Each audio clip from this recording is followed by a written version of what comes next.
오늘 설 명절을 맞이하여 부모님 댁에 또 친척 형제 집에 오셔서 예배 참석하신 여러분들 주님의 이름으로 환영을 합니다. 제가 일일이 다 소개는 못하고요. 제가 아는 분만 잠깐 소개하겠습니다.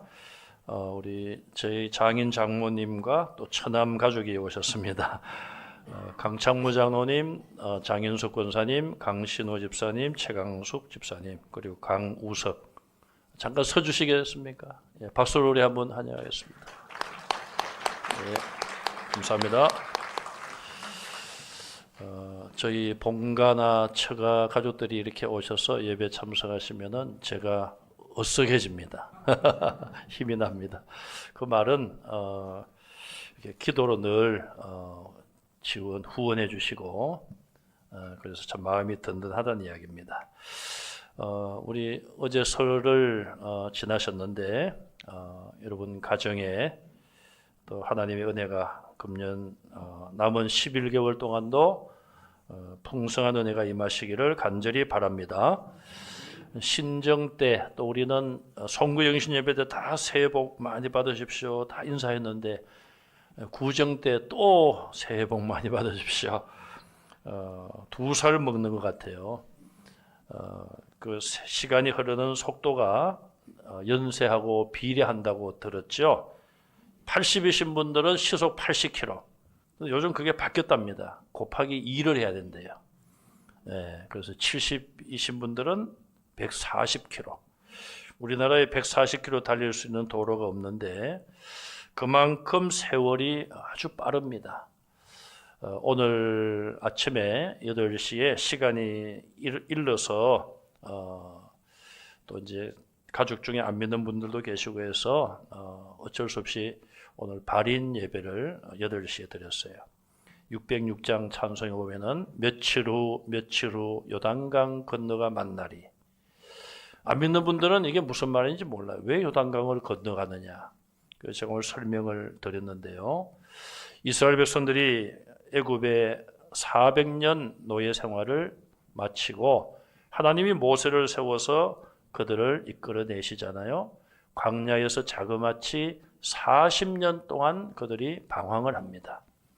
때로는 하나님을 원망하기도 하고 우상을 만들어서 이것이 하나님이라고 섬기기도 하고 그러다가 원망하던 세대는 거의 95% 이상 다 광야에서 죽고 광야에서 태어난 새로운 세대들이 가나안 땅을 향하여 가는 것이죠.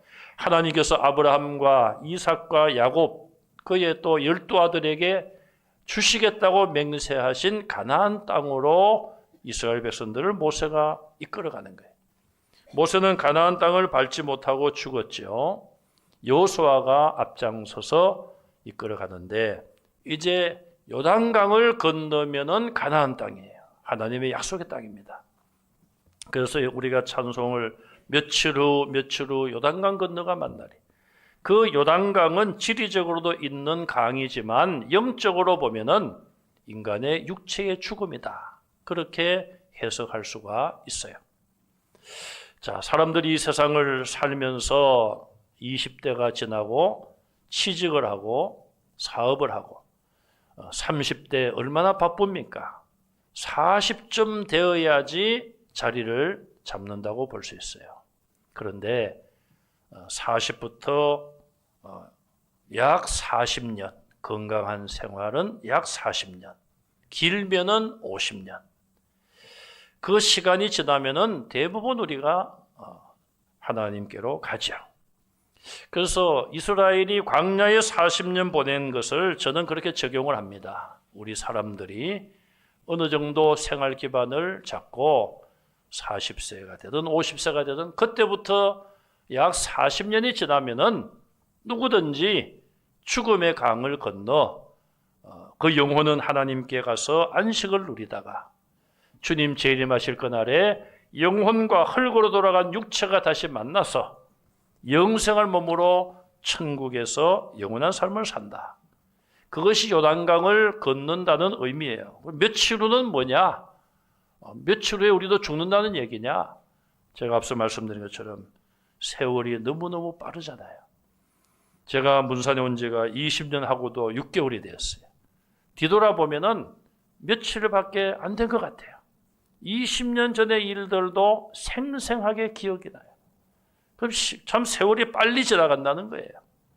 어떤 유명한 시인의 묘비에 이렇게 적혀 있다고 합니다. 유언에 따라서 내 이럴 줄 알았어. 우물쭈물하다가 내 이럴 줄 알았어. 자, 우리가 우물쭈물 그냥 대충 살다가 갑자기 죽음이 문 앞에 오면 우리가 어떻게 맞이할 수 있을까요? 그런 것이 아니라 우리는 죽음 이후에 부활을 믿고 천국을 믿고 영생을 믿기 때문에 그냥 우물쭈물 그냥 대충 사는 것이 아니라 분명한 목표를 가지고 그 목표를 향하여 전진하는 믿음의 삶을 살아가시기를 바랍니다. 그래서 언젠가 주님께서 우리를 오라 하시면은 사도 바울처럼 주님, 이 세상에 더 살게 하시면은 내가 주의 일을 더 하겠습니다. 그러나 주님 오라 하시면은 나는 더 좋습니다. 나는 주님께 가는 것이 더 좋습니다. 그런 마음으로 주님의 부르심에 순종하는 후회 없는 삶을 살아가는 우리 모두가 되시기를 주님의 이름으로 축원합니다. 사도 바울은 17장 마지막 부분에 아덴에서 설교를 마치고 아덴이라는 곳을 떠나게 됩니다. 아덴은 우리가 살펴본 것처럼 가는 곳마다 우상이 쌓여 있고 가는 곳마다 우람한 웅장한 신전들, 이방신을 섬기는 신전들이 있어요. 신의 이름을 붙이다가 나중에는 붙일 이름이 없으니까 알지 못하는 신에게 그렇게라도 신전을 만들어 놓고 이방신을 섬기던 그런 도시. 반면에 철학과 문학이 발달된 그 도시에서 사도 바울이 그 철학을 논하는 광장에서 하나님은 인간이 지은 그런 건물에 계시는 분이 아닙니다. 모든 만물을 창조하시고 우리의 생명을 주관하시는 분이십니다. 그렇게 선포하며 하나님은 이제 회개하라고 말씀을 하셨고 예수님이 땅에 다시 보내서 심판하실 날을 작정해 놓으셨습니다. 하나님의 심판을 선포했습니다. 바울의 설교를 들은 사람들의 반응을 보면 17장 32절에서 죽은 자의 부활에 대한 이야기를 듣고 바울을 조롱하는 자도 있었더라, 그렇게 말합니다. 인간의 철학이나 인간의 학문으로는 부활을 말할 수도 없고 주장할 수도 없고 이해할 수도 없습니다. 그런 곳에서 사도 바울이 예수님의 십자가의 죽으심과 부활을 전했기 때문에 바울을 조롱하는 것이죠. 어떻게 조롱했는지 모르지만은 저 친구 정신이 나간 사람이야. 돌았다.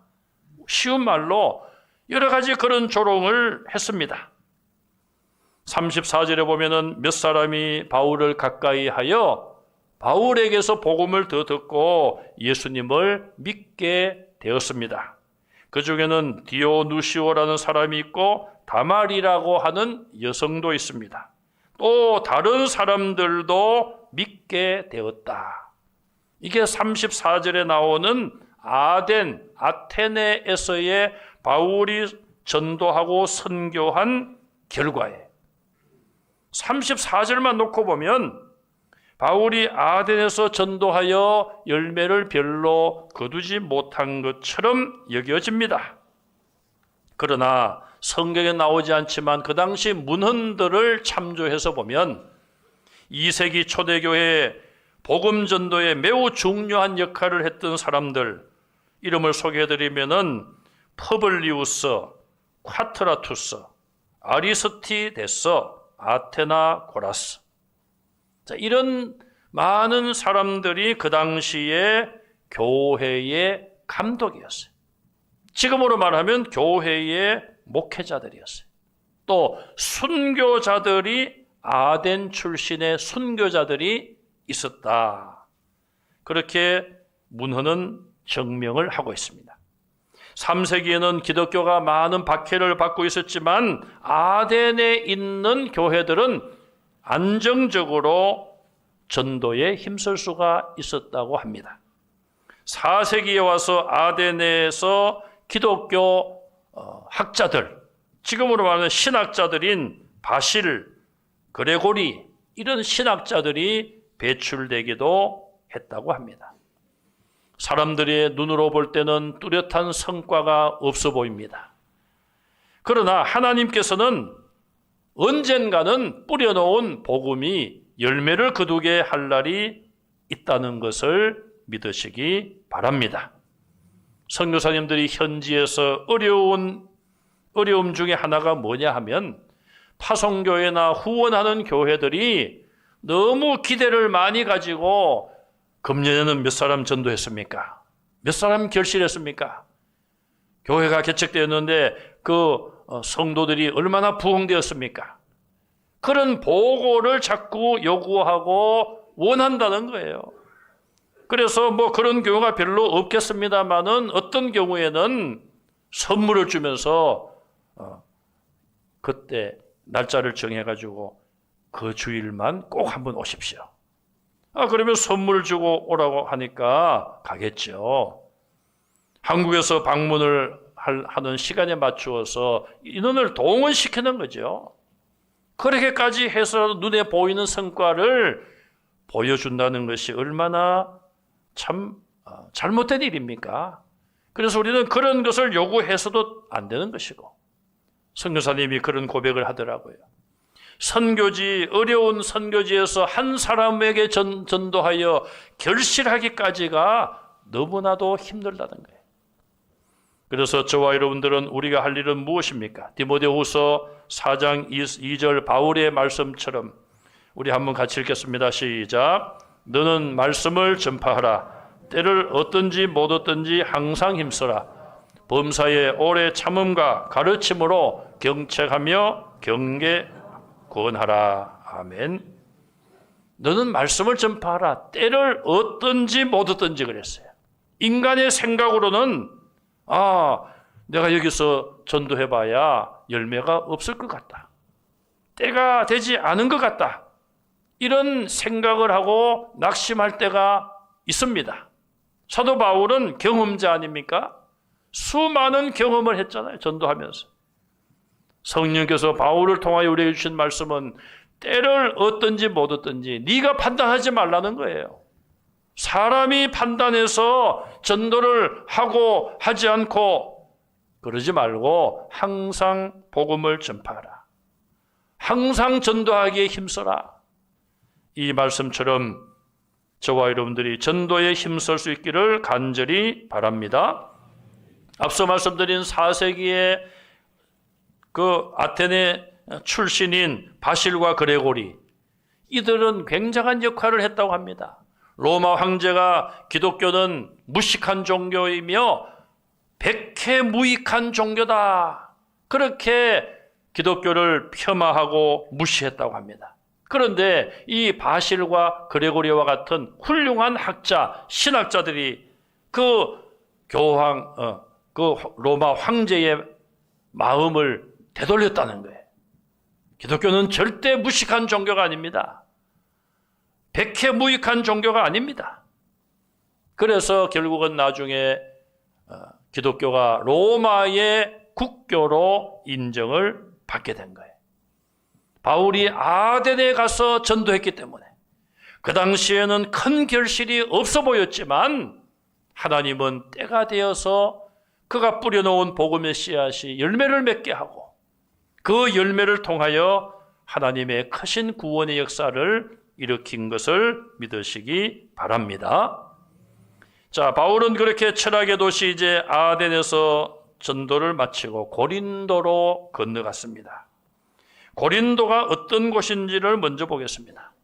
고린도는 아가야의 수도이며 아덴에서 남서쪽 80km 지점에 있습니다. 교통과 상업의 중심지요, 정치의 중심지입니다. 로마에서 파견된 총독이 거주할 정도로 중요한 도시였어요. 아덴이 철학과 학문과 예술의 도시라면 이 고린도는 상업과 무역의 도시, 물질이 풍성한 도시였다고 합니다. 인구가 약 60만 명인데 그중에 40만 명이 노예로 있었습니다. 여러 나라 사람들이 모여서 다문화 그런 도시였다고 합니다.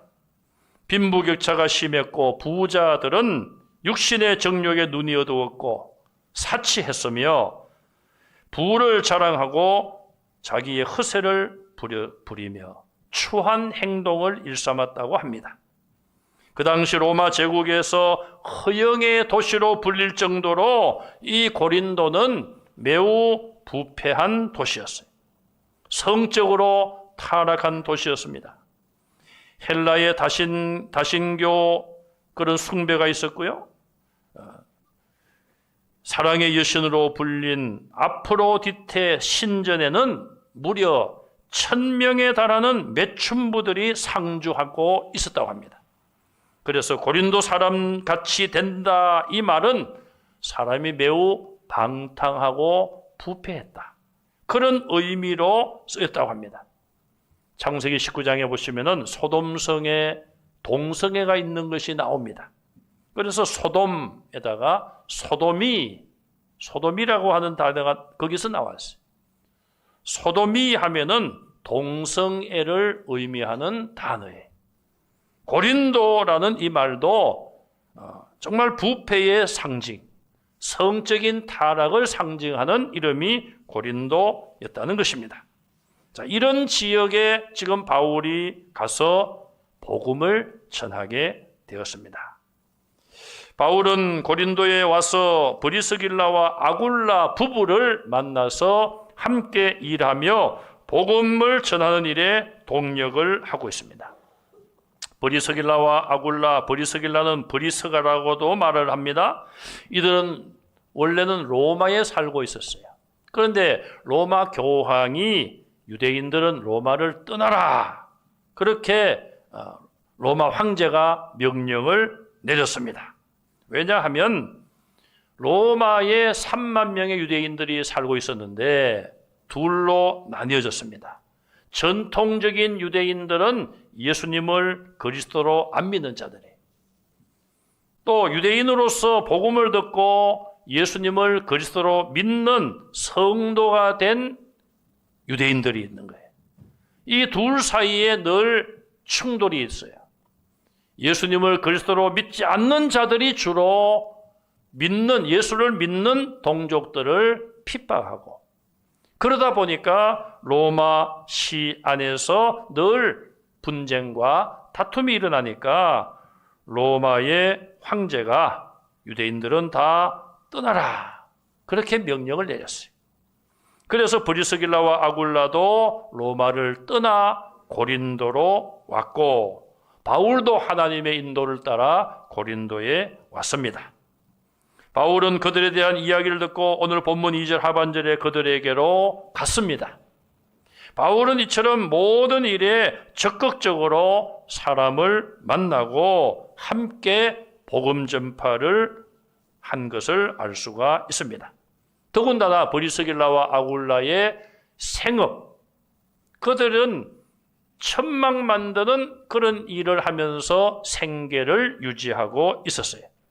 바울도 천막 만드는 일을 생계로 가지고 있었습니다. 그 당시에 유대교 서기관이나 유대교 지도자들이 어떤 회당이나 이런 데서 사례를 받는 것은 바람직하지 않다. 그래서 뭔가는 하나 생업을 위하여 기술을 하나씩 배우고 있었는데 바울은 천막 만드는 일을 배운 것입니다. 타국에서 동족을 만났고 또 같이 장막을 만드는 그런 생업이 같은 사람 부부를 만난 것이죠. 서로에게 위로가 된 것입니다. 브리스길라와 아굴라 이 두 부부는 고린도에서도 바울과 함께 일하면서 복음 전파에 동력을 했고요. 사도행전 18장 18절에 내려가서 보시면은 그들이 함께 에베소로 옮겨서 에베소 교회를 개척할 때도 이 두 부부가 협력을 했습니다. 바울은 로마서를 기록하면서 맨 마지막 16장에 자기를 도와준 사람들의 이름을 기록을 하는데 두 번째로 브리스길라와 아굴라를 기록하고 있습니다. 로마서 16장 3절 말씀을 우리가 한번 같이 읽겠습니다. 너희는 그리스도 예수 안에서 나의 동력자들인 브리스가와 아굴라에게 문안하라. 자, 두 번째예요. 첫 번째는 베베 자매가 나오고 바울이 자기의 동력자로 두 번째 성경에 기록한 사람들이 바로 이 브리스길라 혹은 브리스가와 아굴라 부부입니다. 얼마나 이 두 부부가 바울을 협력했으면 성경에 그 이름을 기록하게 했을까요? 그 정도로 하나님의 일을 동력하는데 큰 협력자가 된 것입니다. 우리는 복음을 전하려고 하는 선한 목적을 가지고 있기만 하면 우리 하나님께서는 때를 따라 이렇게 귀한 협력자들을 소개하는 것을 믿으시기 바랍니다. 문제는 우리 마음속에 내가 어디서 누구를 만나든지 복음을 전하겠다는 그런 열정이 필요한 것입니다. 그것은 선교사만 필요한 것이 아닙니다. 또 전도자만, 목사들만, 목회자들만 전도하는 것이 아닙니다. 예수님의 마지막 명령은 땅 끝까지 이르러 주님의 증인이 되는 것이 바로 우리 성도들에게 주신 사명이에요. 그래서 여러분들이 가까이 있는 가족들에게, 이웃들에게, 친구들에게, 이 지역에 있는 이웃들에게 힘써 복음을 전하는 복음의 동력자들이 다 되시기를 바랍니다. 자, 바울은 이렇게 고린도에 와서 귀한 동력자들을 만났죠. 실라와 디모데도 다시 그곳에 와서 바울의 선교에 합류를 합니다. 그래서 바울은 이제 힘을 얻고 본문에 보면은 하나님의 말씀에 붙잡혀서 열심히 예수는 그리스도이십니다. 그걸 전하게 되었어요. 브리스길라와 아굴라를 만날 때만 하더라도 생활비가 없기 때문에 그들과 함께 친히 손으로 천막 만드는 일을 하면서 생계비를 마련했어요. 그런데 실라와 디모데가 와서 데살로니가에 있는 성도들이 믿음이 견고해지고 있습니다. 그런 소식을 전해주자 바울은 새 힘을 얻었을 거예요. 또 그들이 빌립보 교회 성도들로부터 선교비를 받아가지고 바울에게 전달해주자 바울은 이제 천막 만드는 일을 그만두고 말씀에 붙잡혀서 전도하는 일에만 힘쓰게 된 것을 볼 수가 있습니다. 그러면서 구약의 메시아, 구약에 예언된 메시아, 그가 바로 예수님이시라는 것을 전하게 되었습니다. 아덴에서 바울은 철학을 좋아하고 인간의 학문을 좋아하는 자들에게는 쟁론도 하고 변론도 하고 논쟁도 벌였습니다. 그래서 바울은 가는 곳마다 그곳에 맞는 맞춤형 전도를 했다, 그렇게 볼 수가 있는 것이죠. 그런데 이제는 음탕한 도시, 죄가 가득한 이 고린도에 와서는 복음의 핵심만을 전하고 예수님이 그리스도라는 것을 외치고 있는 것을 보게 됩니다. 고린도전서 2장 1절 이하에 보시면은 이런 말씀이 나오죠. 같이 읽습니다. 형제들아, 내가 너희에게 나아가 하나님의 증거를 전할 때에 말과 지혜의 아름다운 것으로 아니하였나니. 자, 여기 보시면은 내가 너희에게 나가 하나님의 증거를 전할 때에 말과 지혜의 아름다운 것을 하지 아니했다. 이건 어떻게 보면 아덴에서의 전도와 비교된다고 볼 수 있어요. 아덴에서는 어떤 의미에서는 바울이 말과 지혜의 아름다운 것으로 그들과 대항하며 복음을 전했을 수 있습니다. 그런데 2절에 보시면은 같이 읽습니다. 내가 너희 중에서 예수 그리스도와 그가 십자가에 못 박힌 것 외에는 아무것도 알지 아니하기로 작정하였습니다. 아멘. 바울은 여기 두 가지를 이야기했어요. 내가 예수 그리스도 외에는 아무것도 알지 아니하기로 작정했다. 이 말은 예수 그리스도 외에는 내가 전하지 않기로 했다는 거예요. 여기 예수 그리스도라고 붙여 있습니다만은 이 말은 예수님은 그리스도다. 그 말이에요. 두 번째, 예수 그리스도가 십자가에 못 박힌 것 외에는 내가 다른 것을 전하지 않기로 했다. 그런 의미입니다. 복음의 핵심이 무엇입니까? 예수님의 십자가의 죽으심. 그래서 그 예수님이 나의 구주가 되신다는 것. 그게 복음의 첫 번째 기둥이에요. 두 번째 복음의 기둥은 예수님의 부활이에요. 예수님이 십자가에 죽으셨다가 부활했습니다. 바울은 어디에 가도 이 두 가지를 핵심적으로 증거한 것을 우리가 알 수 있습니다. 복음을 전할 때에 예수 믿고 구원받으십시오. 예수 믿고 천국 가십시오. 그것도 좋은 전도의 내용입니다. 그러나 바울처럼 예수님이 우리의 죄 때문에 우리를 대신하여 당신을 대신하여 십자가에 죽었습니다. 누구든지 그 예수님 믿으면 구원을 받습니다. 예수님이 죽음 이후에 부활하신 것처럼 우리가 육체의 죽음을 당하겠지만 예수님 다시 오실 그날에 영생할 몸으로 부활하여 천국에서 영원한 삶을 누립니다. 이 복음은 간단하죠. 1분, 2분 정도의 복음을 요약해서 얼마든지 누구에게든지 전할 수가 있는 것입니다. 사도 바울처럼 오직 예수님만 전하는, 예수님의 십자가의 죽음과 부활을 증거하는 성도들이 되시기를 간절히 바랍니다. 바울은 자기를 비방하는 동족들에게 옷을 털면서 이제 당신들의 피가 당신들의 머리로 돌아갈 것이요. 나는 깨끗하다. 무슨 이야기입니까? 예수님께서도 제자들과 함께 이스라엘 유대인들이 살고 있는 지역에 가서 복음을 전하고 기적을 행하셨어요. 그러나 그들의 마음이 완악하여 예수님을 믿지 않자 어떻게 하십니까? 신발을 터시면서, 신발의 먼지를 터시면서 내가 이런 일들을 차라리 이방 나라에 가서 전했으면 그들이 예수를 믿고 그들이 구원을 받았을 것이다. 그렇게 안타까워 하신 거예요. 바울은 이제 당신들의 피가 당신들의 머리로 돌아갈 것이다. 나는 깨끗하다. 이 말은 바울은 해야 될 일을 했다는 거예요. 바울이 그들에게 전도하지 아니했다면 그들의 멸망에 대한 책임감을 가질 수가 있지만 이제는 전도했기 때문에, 전도하여 당신들이 믿지 않기 때문에 이제는 나에게는 책임이 없다는 그런 이야기를 하면서 이제 나는 이방인에게로 가서 전도하겠노라. 그렇게 선언하는 것을 볼 수가 있습니다. 그리고 그는 이제 회당을 떠나서 회당 옆에 로마 사람인 디도 유스도의 집으로 거처를 옮기고 거기서 복음을 전합니다. 공교롭게도 8절에 보니까 회당장 그리스보가 온 가족과 함께 예수님을 믿고 세례를 받고 구원을 받게 됩니다.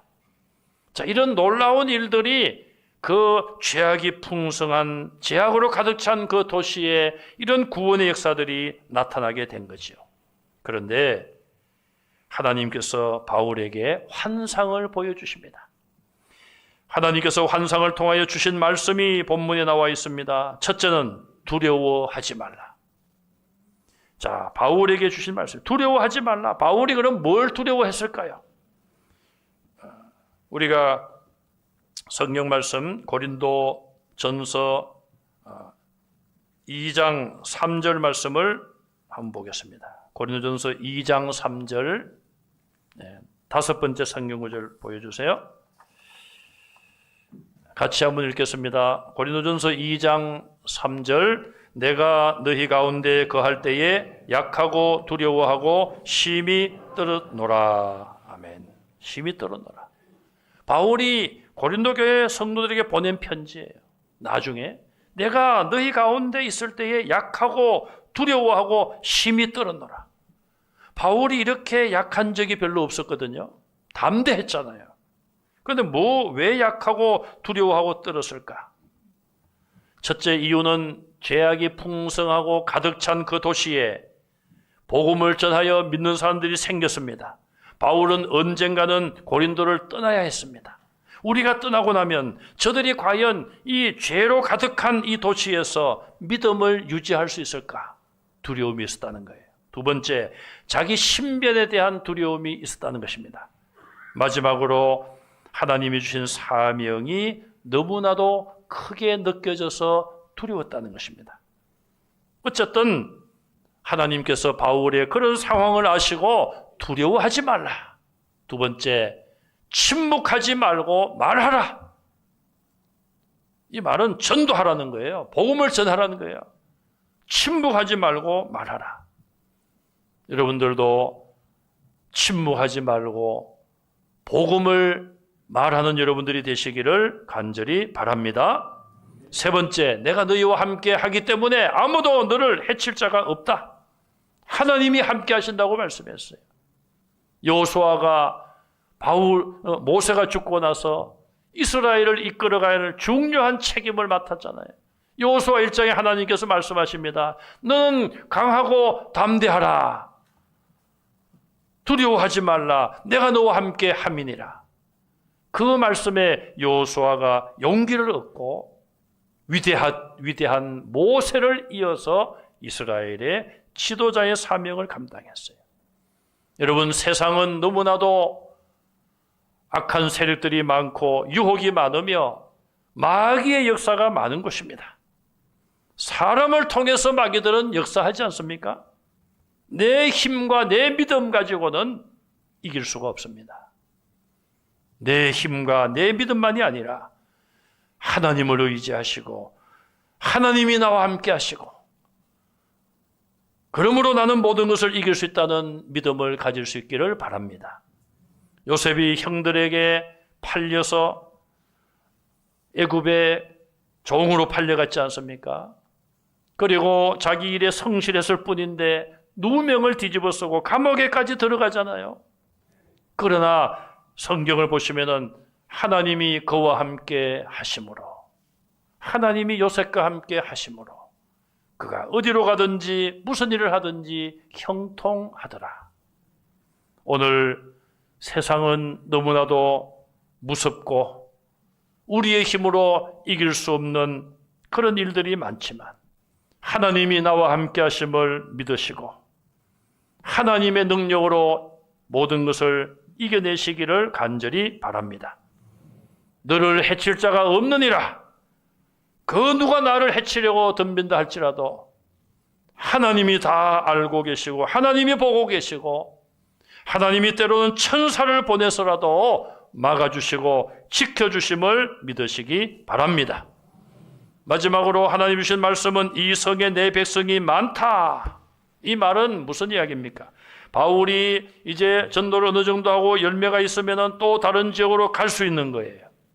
하나님이 그런 바울에게 이 성에는 내 백성이 많다. 그러니 계속 복음을 전하라. 네가 복음 전하면은 믿을 자가 많다. 그 말이에요. 얼마나 용기를 주는 말씀입니까? 오늘 사도 바울이 환상 중에 들은 하나님의 음성, 두려워하지 말라, 침묵하지 말고 말하라. 내가 너와 함께 함으로 아무도 너를 해치지 못한다. 이 성 중에는 내 백성이 많으니라. 오늘 저와 여러분들이 주시는 주님의 음성으로 마음에 새기고 주님의 이 말씀을 마음에 품고 여러분들의 가정을 복음화시키고 이 지역을 복음화시키고 대한민국이 다시 회복되고 교회들이 회복되고 부흥할 수 있고 나아가서 북한에 무너진 교회들이 세워지고 복음 안에서 통일되는 그날이 올 때까지 기도와 전도와 선교에 힘쓰는 성도들이 다 되시기를 주님의 이름으로 축원합니다. 아멘. 기도하겠습니다. 하나님 아버지 은혜를 감사합니다. 우리에게 복음을 듣고 믿게 하시고 구원 얻게 하신 것을 감사드립니다. 아직도 하나님을 모르고 예수님께서 십자가에 내 죄를 위하여 죽으신 것을 모르며 부활을 모르는 자들에게, 사랑하는 가족들에게 담대하게 침묵하지 말고 입을 열어 복음을 전하는 성도들이 되게 하여 주시옵소서. 세상의 환경이 나를 둘러싸고 공격한다 할지라도 두려워하지 말게 하시고 하나님이 함께 하심으로 다 이길 수 있다는 확신을 허락하여 주옵소서. 아직도 우리 주변에 하나님의 택한 백성이 많은 것을 기억하고 담대하게 전도하며 전도의 많은 열매를 통하여 하나님께 영광 돌리는 성도들, 우리 교회, 한국교회가 되게 하여 주시옵소서. 예수님 이름으로 간절히 기도하옵나이다. 아멘. 일어나셔서 352장 1절과 4절 찬양하시겠습니다.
땅 끝까지 이르러 내 증인이 되리라고 말씀하신 주 예수 그리스도의 은혜와 하나님 아버지의 사랑하심과 성령님의 감동하심이 사도 바울의 전도의 본을 본받아 때를 얻든지 못 얻든지 주의 복음을 전하기로 다짐하는 하나님의 모든 자녀들 위에 지금으로부터 영원토록 함께 있을지어다. 아멘.